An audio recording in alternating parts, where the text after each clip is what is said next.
안녕하십니까. 민주평통 거창 군민 여러분과 거창 자문위원 여러분, 거창군 협의회에서 개최하는 피스메이커 최고위 과정 제3기에 참여하여 이렇게 강의에 동참해 주신 데 대하여 진심으로 감사의 말씀을 드립니다. 또한 코로나19 사태로 직접 면대면의 강의를 못하는 그런 관계로 이런 온라인 강의라고 하는 복잡한 절차를 거쳐서라도 이 강의를 계속 이어나가려고 많은 애를 쓰시는 신승열 회장님, 그리고 거창협의회 임원 여러분들에게도 진심으로 감사의 말씀을 드립니다. 제가 알고 있기로 거창군 협의회에서 시행하고 있는 이 평화학교는 우리 민족의 대과제인 평화통일에 관한 제반 정보를 서로 공유하고, 또한 이를 통하여 평화통일에 대한 국민적인 공감대를 확산시키는 데 그 목적을 두고 활동을 하고 있는 것으로 알고 있습니다.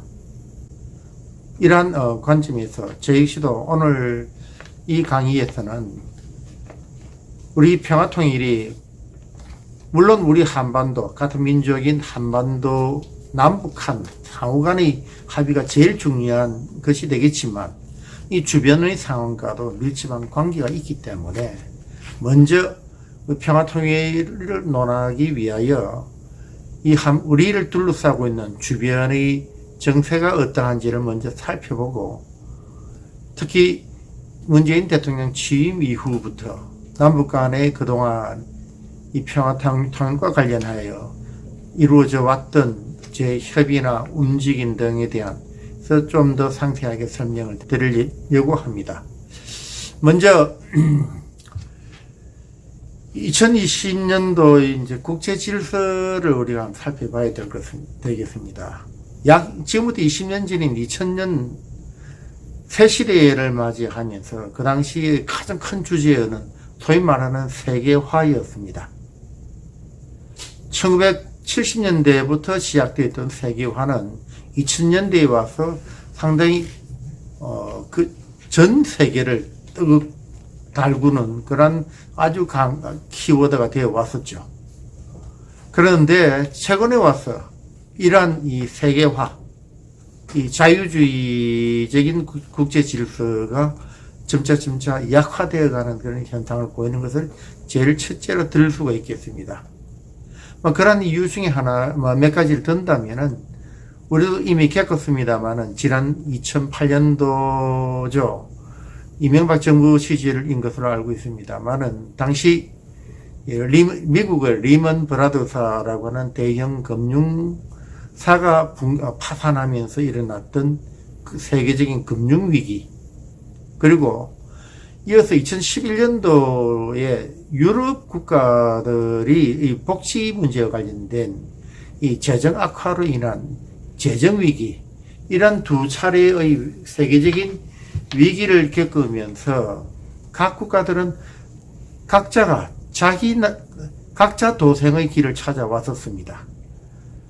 이 세계적인 협력보다는 어떤 길이 자기 나라에 유리하냐에 따라서 자기들의 재정 정책이나 또는 금융 정책 또는 산업 정책들을 각자 펼쳐왔기 때문에 이런 세계적인 공조 속에서만 이루어지도록 경제가 활동하도록 되어 있는 이런 시스템인 세계화가 점차 약화되어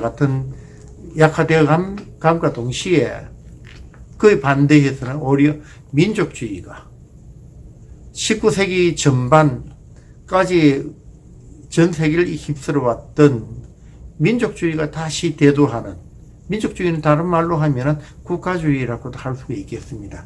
여하튼 이러한 이 민족주의가 재등장을 하게 되었다는 점이 2020년대에 와서의 가장 큰 특징 중에 하나라고도 할 수 있습니다. 특히 금년도 전 세계적으로 확산된 팬데믹 현상을 보이고 있는 코로나19 사태와 관련하여 각 국가들마다 방역 정책들을 다 달리하고 있습니다.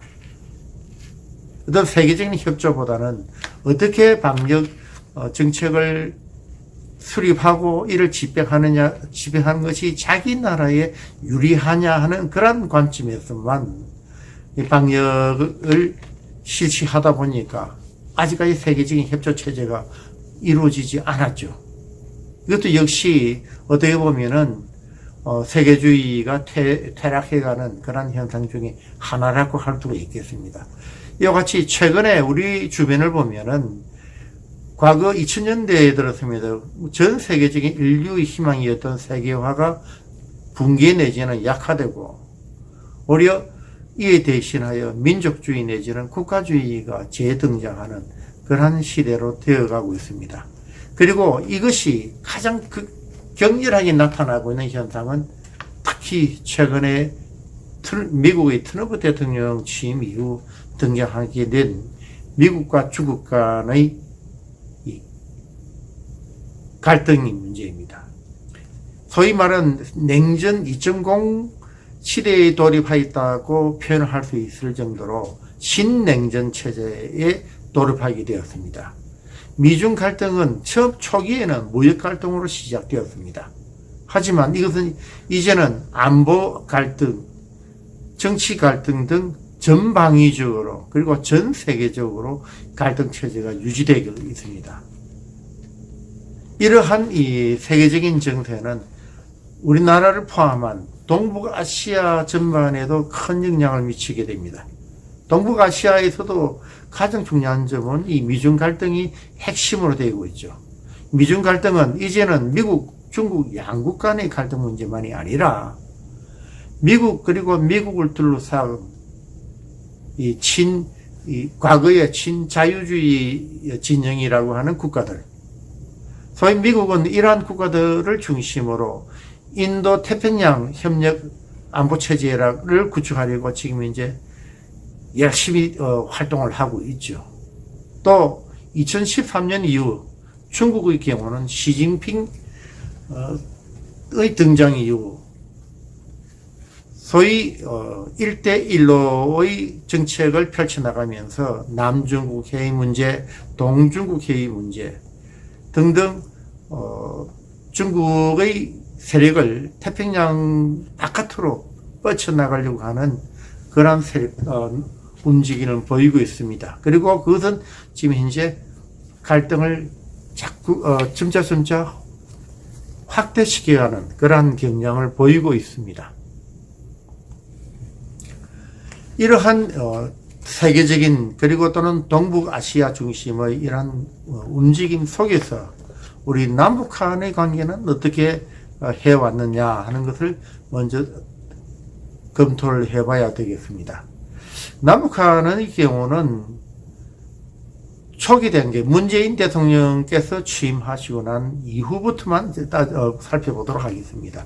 그 이전까지 정보는 너무나 많은 자료도 있고 하기 때문에 우리 자문위원님들께서는 잘 이해하고 있을 것이라고 믿고 문재인 대통령 이후 시대만 살펴본다면 크게 이 대화 분위기 그리고 갈등 분위기를 다시 나누어서 설명을 드려보겠습니다. 아시다시피 2018년 평창올림픽을 개최할 때에 이 동계올림픽을 소위 평화올림픽으로 만드는 계기가 되게 되었죠. 평창 동계올림픽에 북한이 참가함으로써 그 이전 북한과 미국 간의 전쟁도 불사한다고 하는 아주 격렬한 그런 대립체제가 사라지고 대화의 무드를 조성하는 그런 계기를 마련하게 됩니다. 그리고 전 세계의 박수 속에서 평창 동계올림픽이 북한이 참가하는 그러한 올림픽으로서 전환되게 되었습니다. 그 이후 여러 가지 특히 중요한 것은 세 차례에 걸친 우리 남북 정상 간의 정상회담이 이루어졌었고요. 심지어는 문재인 대통령께서 중개의 역할을 하셔가지고 미국과 북한 간의 세 차례에 걸친 정상회담까지 동시에 추진되고 이루어졌습니다. 이 북미 정상회담은 남북 분단 이후 75년이 지나는 동안에 한 번도 이루어지지 않았던 역사적인 쾌거였습니다. 따라서 온 국민들은 이 북미 회담, 정상회담이 긍정적인 바람직한 방향으로 결실을 맺게 되기를 진심으로 기대하고 박수를 쳤었습니다. 그리고 남북 정상회담의 경우는 2018년 9월의 평양회담의 경우는 남북 군사 합의문까지도 체결하게 되는 그러한 중요한 진전을 보이게 되었습니다. 따라서 2019년 이후 남북관계는 상당히 더욱더 좋은 방향으로 평화를 바라는 방향으로 이루어져 나갈 것이다 하고 많은 국민들은 관심을 가지고 기대를 해왔었습니다. 그러나 그와는 달리 2018년 말 하노이에서 개최되었던 제2차 북미 정상회담이 아무런 합의문도 작성하지 못한 채 종결됨으로써 이후에 있었던 2019년 개최되었던 제3차 북미, 이는 헬싱키에서 있었죠. 북미 정상회담조차도 합의를 전혀 보지 못하고 또 종결되게 되었습니다. 이러한 제2차, 제3차 북미 정상회담이 바람직한 방향으로 종결되지 못하게 되었을 뿐만 아니라 그 이후 대화가 단절된 상태로 상당한 기간 지내오다가 급기야 금년 6월에 와서는 대북 비라 배포에 대한 북측의 반발로 인하여 김여정 제1부부장은 대남 강경담화문을 발표하게 되고 이어서 이 남북 공동연락사무소조차도 폭파하는 그러한 지경까지 이르게 됩니다. 최근 추석을 며칠 앞두고는 연평도 어업지도선의 공무원이 실종되었다가 북측에 의하여 사격 피살되었다고 하는 그런 비극적인 사건까지 일어나게 되었죠. 이러한 냉각 분위기가 조성됨으로써 남북관계는 급격히 악화되었습니다. 그러나 다행히도 지난 10월 10일 북한 노동당 창건 75주년 기념 열병시에 참석한 김정은 위원장이 연설에서 김정은 위원장은 다음과 같이 이야기를 하고 있습니다. 하루빨리 이 보건 위기가 극복되고 북과 남이 다시 두 손을 마주 잡는 날이 찾아오기를 기원합니다고 하여서 북과 남이 다시 또 대화 분위기로 돌아갈 수 있는 그런 기대를 가질 수 있는 그런 발표를 하였습니다. 물론 여기에 대해서는 아직까지 우리 국내적으로 해석을 여러 갈래로 달리하고 있는 분들도 계십니다만은 일단 김정은 위원장이 발표한 내용 그대로라면은 남과 북이 다시 평화로운 상태로 다시 돌아가기를 희망하고 있다는 점에서 우리는 많은 기대를 안게 됩니다. 그러나 그럼에도 불구하고 최근 약 3년의 짧은 기간 동안에 이와 같은 급격한 대화의 무드 그리고 급격한 냉각 무드 이런 것들이 뜨거운 냉온탕을 왔다 갔다 하다 보니까 우리 일반 국민들로서는 정말로 어리둥절하지 않을 수가 없습니다. 과연 이러한 상태에서 우리가 평화를 유지할 수 있겠는지 그리고 종국에 가서는 남북 통일을 이룰 수 있을 것인지에 대해서 의심을 가질 수도 있을 만한 그런 상황입니다. 하지만 그렇다고 해서 우리 민주평통 자문위원 여러분들께서 마냥 이러한 혼란과 당혹 속에 그리고 의심 속에 빠져 있을 수는 없는 것 아니겠습니까? 우리 자문위원님들께서는 어디까지나 민주평화통일을 우리 민족적인 과제로 두고 언제가 될지는 아직 알 수는 없지만 언젠가는 그리고 가능하면 조만간 남과 북이 하나 되는 그런 날이 되기를 간절히 바라고 있을 뿐만 아니라 이를 위해서 우리가 활동하는 주체입니다. 그러니 우리는 이러한 어려움을 속에서도 이를 극복하고 무언가 평화통일의 한 걸음이라도 더 다가갈 수 있는 새로운 발걸음을 내디뎌야 될 그러한 단계라고 하겠습니다. 그러면 우리는 이 단계에서는 어떻게 어떤 자세를 취해야 될 것인가 하는 점인데요. 저는 우리는 우리 자문회의 이름조차도 민주평화통일 자문회의입니다. 이와 같이 민주평화통일을 함께 두고 있는데요. 통일의 방법은 평화로워야 되고요. 통일의 방향은 민주적이어야 되고 그리고 최종적인 목표는 통일입니다. 근데 평화통일, 우리는 평화통일 합니다만은 저는 이 자리에서 여러분들에게 말씀드리고 싶은 것은 평화와 통일을 일단 구분하는 것이 어떻겠느냐 하는 점입니다.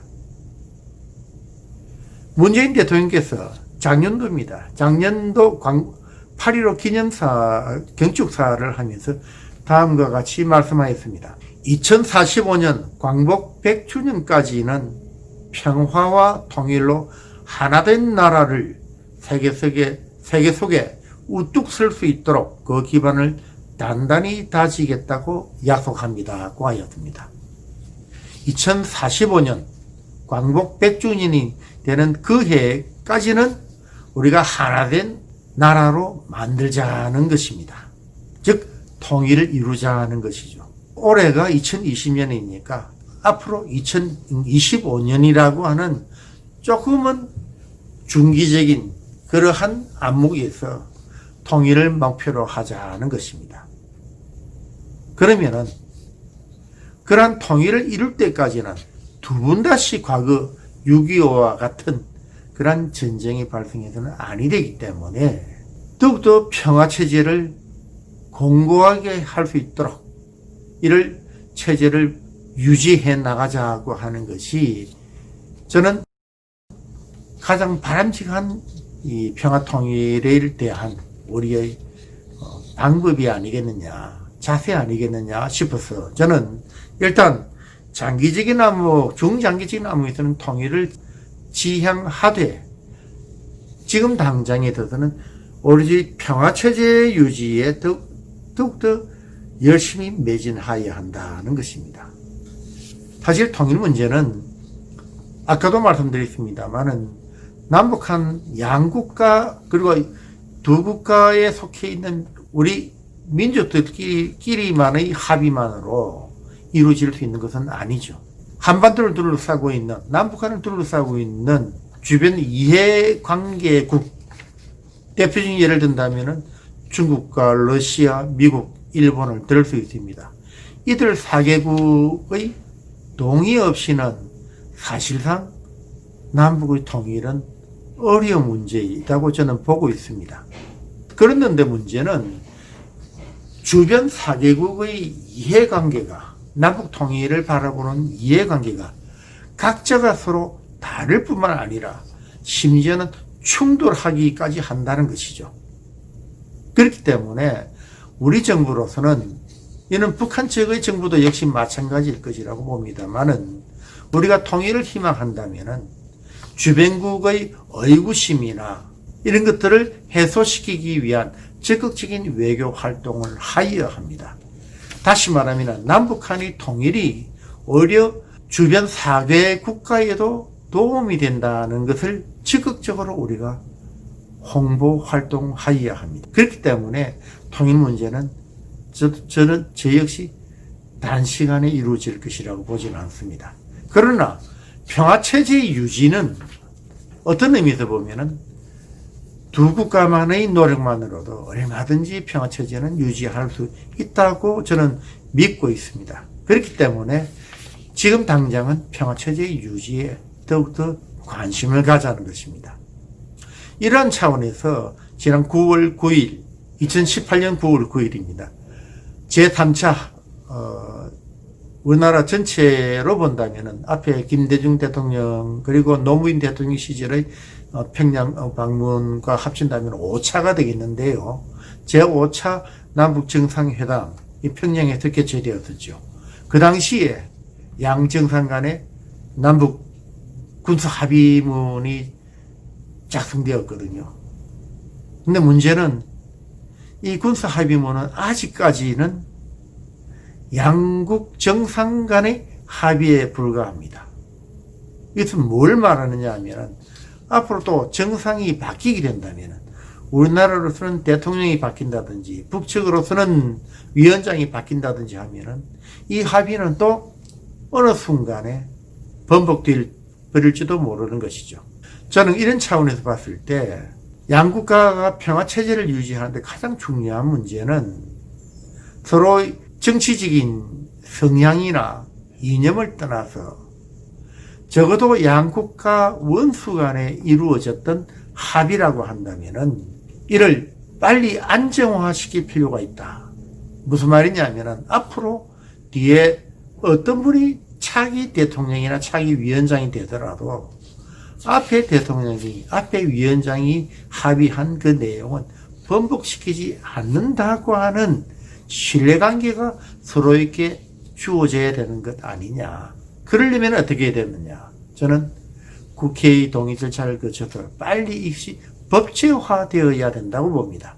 그래서 지금 현재 이 단계에서 우리는 2020년도가 개최되면서 2032년